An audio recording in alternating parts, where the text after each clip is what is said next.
Welcome students of class 6. This is a physics chapter, simple machines. This is a part 1 of this chapter.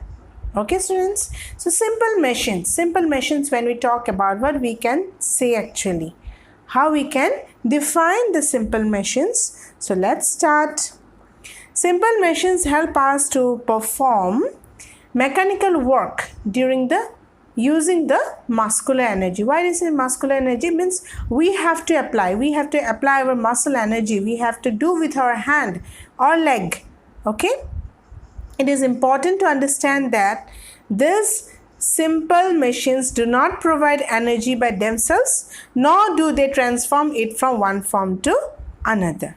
Okay, now we will talk about how it is, what other types are there. Okay, let's see the types of the simple machines. First one is the lever, where the wheel and the axle is an extension of the lever principle. It is employed in the windmill, gear wheels, belt drivers and pulleys. The inclined plane, can you see the picture? Which provides a mechanical advantage by moving a load up a slope instead of lifting it vertically. It is a basis of the screw jack as well as ordinary nuts and bolts. So this is two types. Here simple machines are mainly of two types. One is a lever, which have a wheel also, axle also. Okay, and one is the inclined plane. Okay students. So while talking about the simple machines, okay, what other machines? Let's see what other machines now. These are some simple machines and some are complex machines. Simple machines are what actually? These are just used, okay? Means it is a initial machine we can say. But the complex machine are what? These are made up of very large number of simple machines. Many simple machines will be included in a complex machine. Okay, so examples are given, see. Okay, in simple machine what are they? Lever, pulley, screw, wheel and axle. Okay, these are simple machines. Then complex are what? This is a grinder and here one tractor is shown there. Okay students. So these are the machines. Simple one and complex. Now we'll talk about some of the functions. Let's see. Here see one diagram is shown there. It is a crowbar. Okay. The hand we are using the force there means that is the effort. And where the stone is there, we are giving the support there, that is a fulcrum, and the load, that is like a big brick. We have to move that brick with the help of the crowbar. So that is a load. Now this rod is called the crowbar. This is an example of lever. Okay.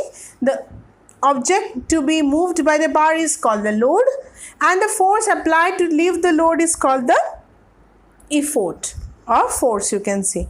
We need a support to use the rod. Okay, we need some support there. So that is known as the what? Fulcrum. Okay, so these are the functions of the machines. Now we will go descriptively. Some terms are there. Now let's see the terms. First is the effort. It is denoted by E. So effort is what? There is a force applied to a machine to do the mechanical work. See where the hand is applied there.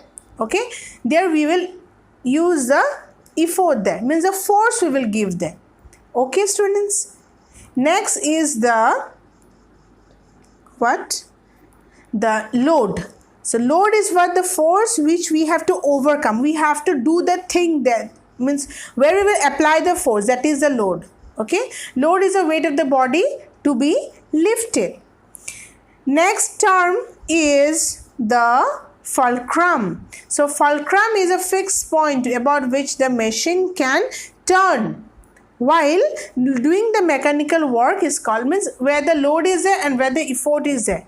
Fulcrum is always the fixed point where it will be moved. Okay, where the effort will apply and where the load will be moved away, this fulcrum will help you. Okay, so next term is the mechanical advantage. So mechanical advantage is the ratio of load to effort. Okay, load by effort is a mechanical advantage. This, if load we have to take out, then mechanical advantage into effort, and effort we have to take out, load by mechanical advantage. one more term is there, that is the input work. So what is input work? It is the energy supplied to the machine or the work done on a machine. How much force you are giving there? First force means what is not the output, the input work, what you are giving in, what energy you are supplying to that machine, that is the input work. Whereas the other term, the output work, is what? It is a very useful work done by a machine. Okay?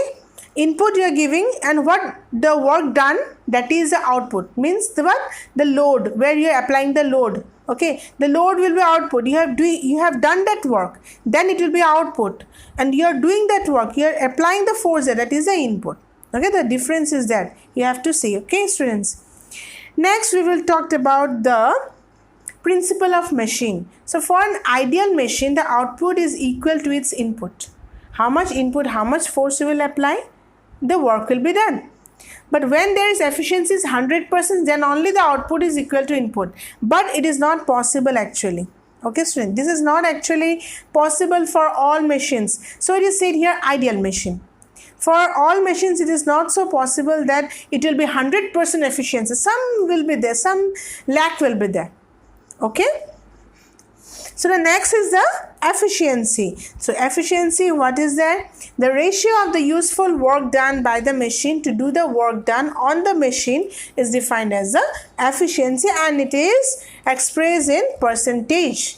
Okay, means output work divided by input work, or output energy divided by input energy is the efficiency. So definition, ratio of the useful work done by the machine to the work done on the machine is defined as the efficiency of the machine.